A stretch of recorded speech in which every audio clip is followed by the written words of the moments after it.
Hello and welcome to ChatDPS, where this week Adam, Robert, and I are going to be missing Adam Green, who is on a plane to Alice Springs. He's going to Lassiter's to talk about all things cybersecurity over in Alice. So that could be fun for him, and I'm sure that we'll be reading all about it in the press and media. Look, thanks for joining us, and don't want to sort of like hold things back, but two stories for this week. We're going to talk about Origin and we're going to talk about Hugging Face. First into though, let's start with Origin, because when we met last week, we left a story and it was all about the fact that cyber incidents are not so much about the incident anymore. It's all about the response. And I really wanted to explore that a little bit further and see if there's any lessons that have been learned here. So, Robert, I'd like to kick off with you. We're going to talk about Origin. We're talking about there was an incident last Wednesday. The incident took place, and of course, Origin came out and say, nothing to see here, it's all good. Deny. And then sort of like there was a big whoopsie moment at the end of it all. And it was just sort of like, well, actually, there might be something to it, but there were some circumstances, right? So what were those? What actually happened in your mind around this from a GRC lens? The details are scant, unfortunately, and not surprisingly. To me, it has echoes of some of the other major data breaches that we've seen in recent years, Optus, Medibank, where it starts off with, there's an incident here, but don't worry about it. Because the initial media release basically says, and this was on the 22nd of July, it was that Wednesday last week, said there's a potential incident. Don't believe any customer data or credit card or bank details have been exposed. We've notified the regulators. It's all good. And I think just off the bat, look, we don't know exactly what conversations were happening, but we'll speak about John Doe in a minute, because John Doe is an interesting character in this. But you just kind of think, just as an initial off the bat, you should be saying to customers, "Hey, look, this has happened. We haven't fully investigated it yet. However, scammers may take advantage of this particular data breach, and you should be alert. You should be checking for scam calls, scam emails that may be coming from Origin. Just be alert. Don't be alarmed, but just be alert that this is going on while we continue to investigate." So that was the original. And then on the 23rd, so that's Thursday, then they say, oh, actually, there was unauthorized access and disclosure of some customers' data. And then the CEO comes out and he starts apologizing. We're gonna contact affected customers, et cetera. We're continuing to deal with regulators. So that was the 23rd of July. It's now the 27th of July. Haven't seen anything since then. So just in terms of communications, looking after the customer, making sure people are updated. I mean, this has all the hallmarks of some of those past pretty poorly handled breach events. So it's a bit of a brushing under the carpet of the sort of like not airing dirty laundry and all those kind of great and good stories. I mean, it's I don't know if it's so much brushing, but it's dodging. It's being economical with the information. Because I don't know, we'll maybe go onto it later, but the whole John Doe thing is basically the person or persons who've claimed to have done the hack, who said they've exfiltrated 2 million records.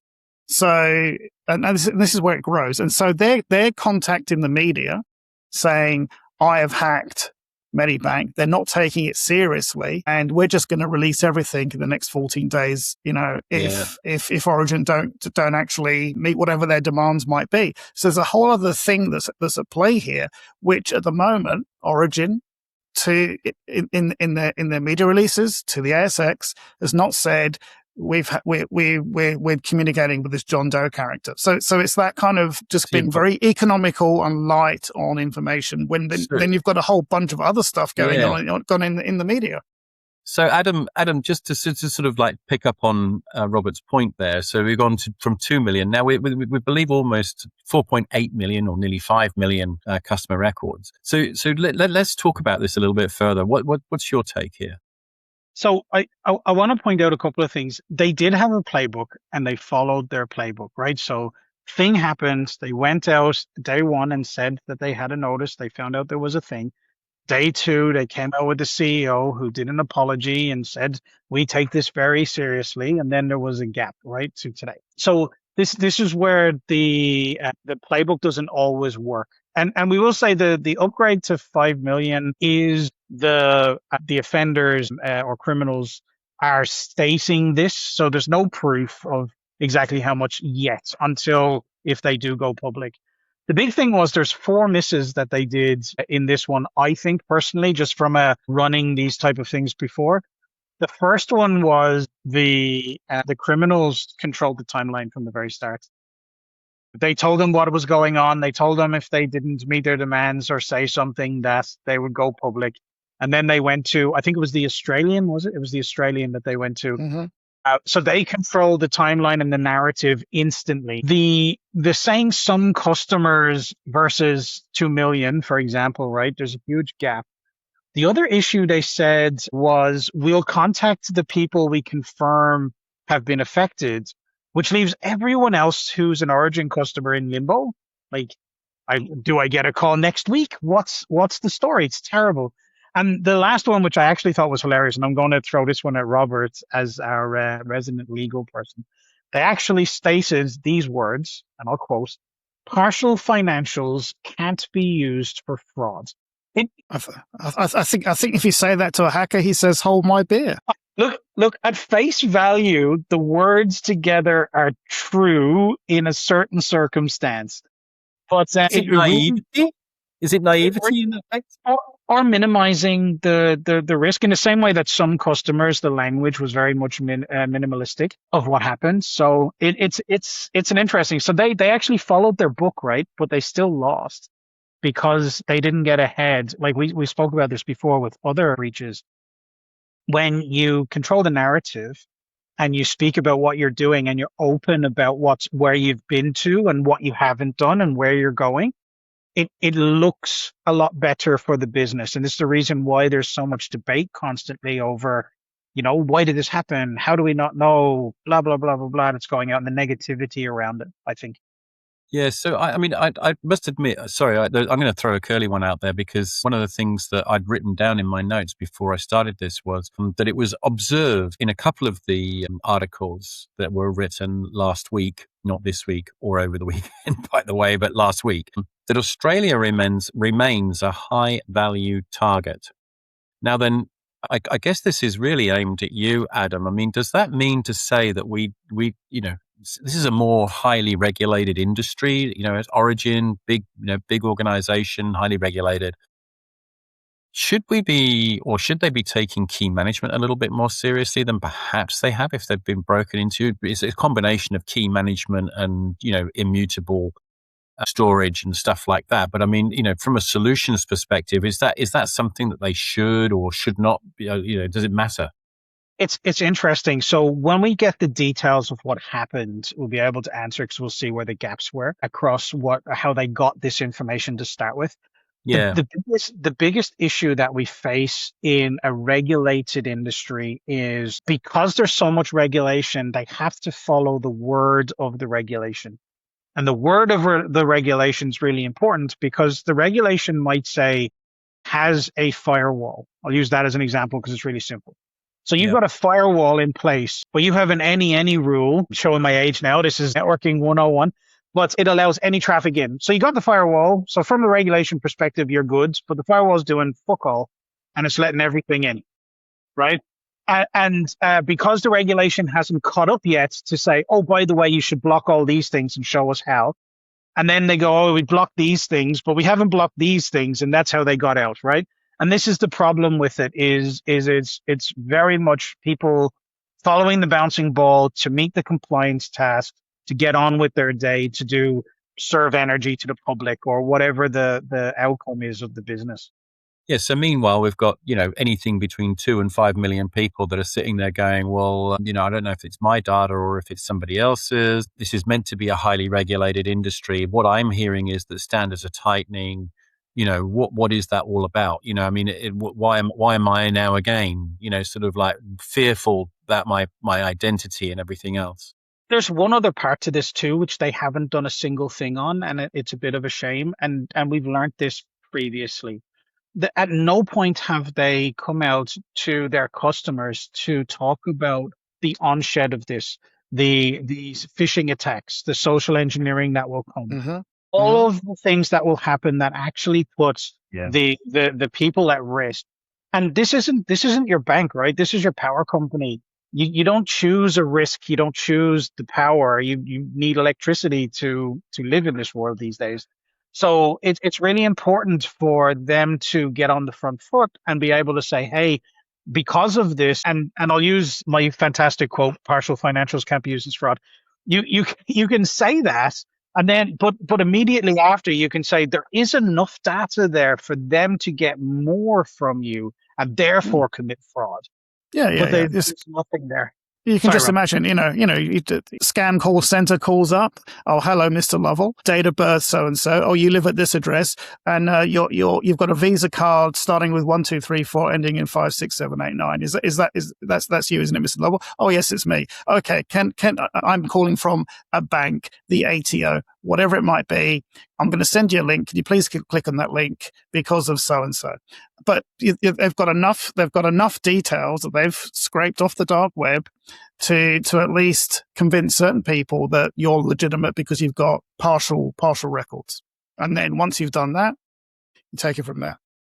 Yeah, it doesn't take a great stretch to actually understand exactly how those. I mean, in socially engineered, you don't need much in the way of social engineering if you've got all of that information before you get there, right? Mm-hmm.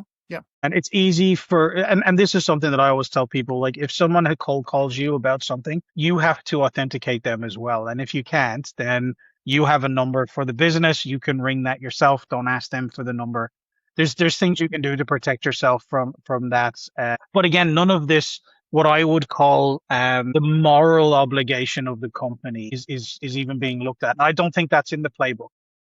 Right. So let's talk about morals and ethics and move the story on a little bit and go into the second big story, which is really Hugging Face. Now then, Hugging Face, I mean, my version of the truth is that, morals and ethics have gone out the window. You've got a system that's gone rogue or has it. What the heck is going on here? And it just wanted to win, and it wanted to win at all costs. It sounds a little bit dystopian in one respect, and in another respect, it's sort of, if this is the shape of the future, maybe we've got a big problem. But Robert, you had an interesting take on where this started and where the dilemmas really sort of stand, right?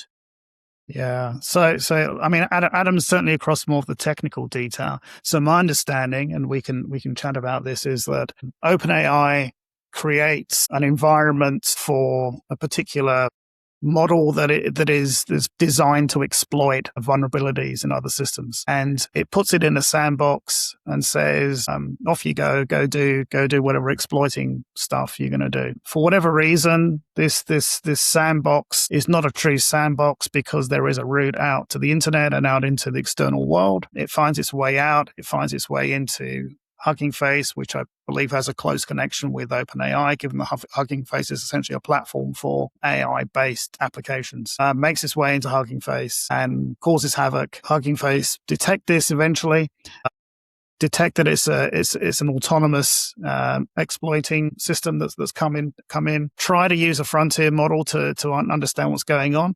Can't use it because as soon as you copy and paste whatever the attack is, access is denied. So they've got to use an open weight model to figure out what's going on, and through that they contain it. But I think that the key point is that there's sort of limited to no controls over how this open AI attack gets out and attacks Hugging Face. And so, if it was a true isolated sandbox, then we wouldn't have a story, which then leads you to, given there's so much hype in this particular sector, was that just bad architecture or was it deliberate? I don't particularly want to get into conspiracies, but clearly the governance around it completely failed. Adam, let's start this. Kick it off, mate. Kick it off. All right. So in a nutshell, what happened was the AI itself was given the outcome to be the best on this when it comes to this baseline test, right? And what ended up happening was they turned off all of what would be considered the brakes of an LLM that was trained on how to exploit. It needed internet connection because the sandbox was Hugging Faces, and it needed to be able to phone home to be able to work with OpenAI. It's actually then escaped the sandbox through a remote code execution of Hugging Face's production environment via stolen credentials and apparently a 0-day. And it did all of it while it was being benchmarked, which is awesome. There was a few. So first of all, I want to say from an offensive security perspective, it thought like someone in offensive security.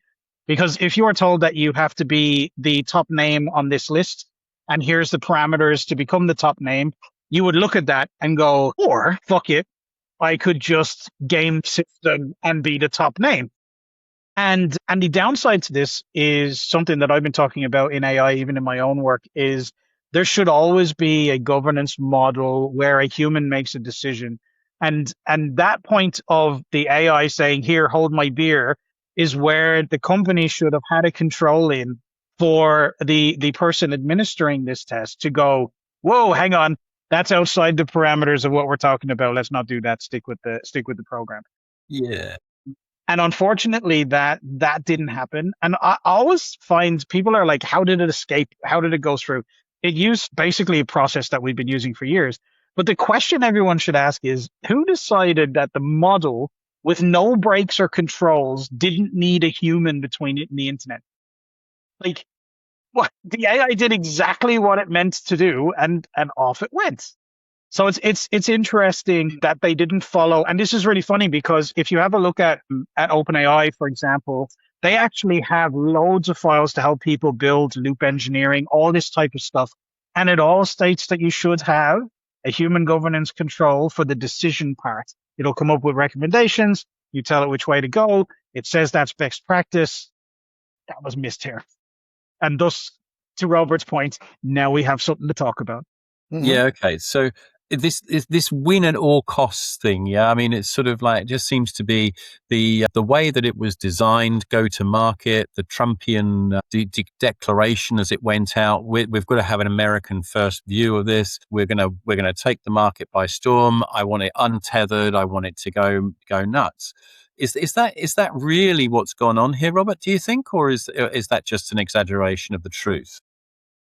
I mean, who knows? Who knows what the truth is? I think that we talk a lot about. We talked about it last week about regulation, guardrails, trying to put all these things in place, humans in the loop, and it's just such a challenge because there's so much hype around these AI companies. They're now battling some of these Chinese open weight models as well. So there's a real kind of battle going on. Talks of IPOs, and it's. And I think investors are expecting these companies to go gangbusters, given the amount of investment that's going into the infrastructure that's needed to support them. So there's a lot kind of depending on these models continuing to show how powerful they are.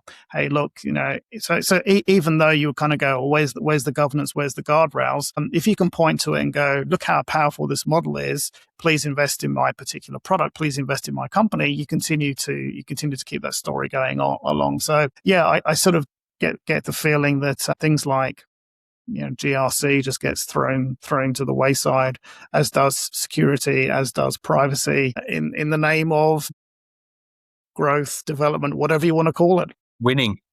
It's all about winning so much, and a zero-sum game, I think, as well. A zero-sum game. Is that really where we're going, though, Adam? I mean, a zero-sum game. Do you think that's the end game here, or is? I mean, obviously, it's not the end game, but it's the consequence. I think is maybe. It's where we're going. Absolutely where we're going. The thing is, we've got so much competition in this market now, and so many different places. If we use the Chinese models as an example, they've gained parity really quickly. They're starting to come out with new capabilities at a quicker rate than what the originals are doing. So you see what comes out from like monthly comes out from Anthropic or from OpenAI, and you're getting this fortnightly from the Chinese models. You got Kimi 2K that just came out, which is blowing away all of the things. And so, there's this race, and the companies, to Robert's point, need to stay relevant and stay healthy for their shareholders.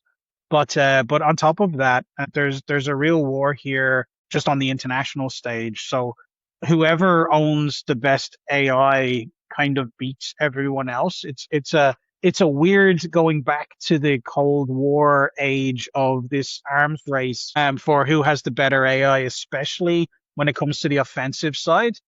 And then, so where does that sit? And like I said, we've got a lot of options now, and it's Yeah, moving very quickly.